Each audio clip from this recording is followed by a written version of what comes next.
least 19 people now connected to the president or the White House have coronavirus. The president will also be returning to a White House that is in the midst of a coronavirus outbreak. Don't let it dominate. Don't let it take over your lives. Don't let that happen. You're looking good. Okay, look, I wore this for you. You got it. Dissent. Stay in the fight. Dissent. Ayanna, lots been happening in the past few days. How are you thinking about all this? For this Trump White House, this is really more of the same.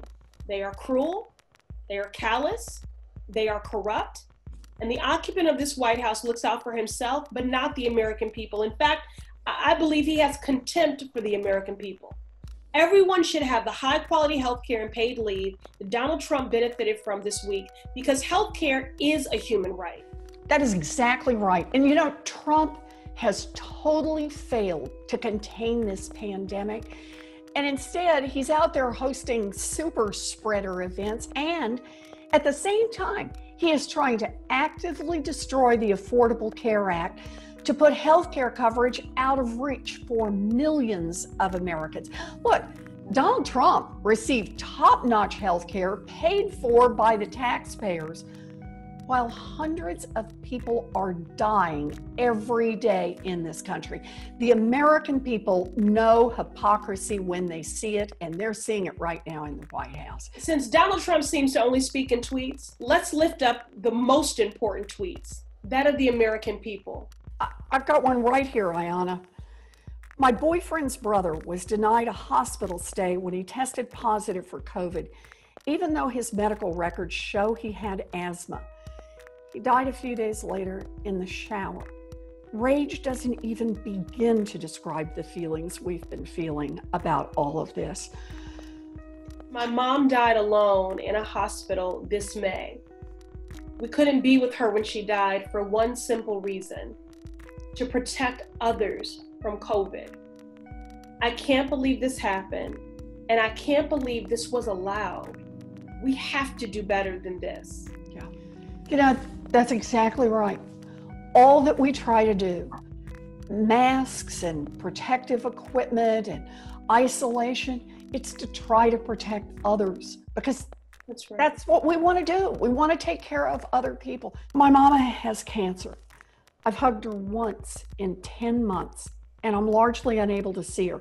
To hug, I quarantined, tested negative, and we both wore ponchos, masks, gloves, and shields. So everything about this event, Trump, makes me unspeakably angry. Pure, selfish, reckless indifference. You know, millions of people feel angry, and many don't have health insurance, and even those who do are at risk for losing it.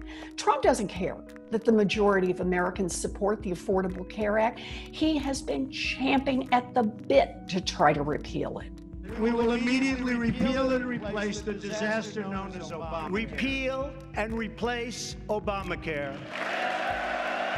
And even as the Trump administration is trying to deal with a new surge of coronavirus cases, the president is pushing ahead with his efforts to repeal the Affordable Care Act. On November 10th, the Supreme Court will hear arguments in California versus Texas. Trump and the Republicans could finally get what they've been chasing for years: the fall of the Affordable Care Act. This couldn't be more hypocritical, and it could not be more cruel. Trump receives the best medical care paid for by the taxpayers, while he pays just $750 in income taxes. Meanwhile, he refuses to pass a COVID relief package, but demands the Republican Senate steal him another Supreme Court seat so the court can rip health care away from millions of people in the midst of a pandemic, no less. And Ayanna, let's talk about who would suffer most. Everyone would suffer if the ACA falls, because it protects people with pre-existing conditions. And let's not forget that this now includes every single American who survived COVID-19 or who is sick right now. But the particularly vulnerable people who would be impacted are people of color and people with disabilities. This is terrible, but we are not without power. Let's talk about what we can do to protect the Affordable Care Act. Elect Democrats up and down the ballot. Look, just last week, We had a vote in the Senate to force the Trump administration to stop trying to overturn the Affordable Care Act in court. And who blocked it? The Republicans. And that's why we need to win big.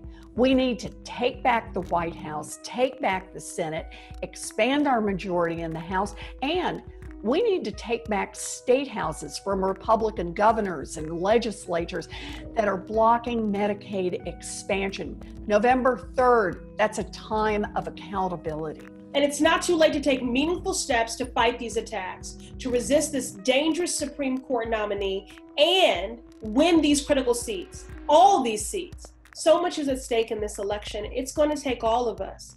When we fight, we win. So get in this fight. Yes, get in this fight all the way.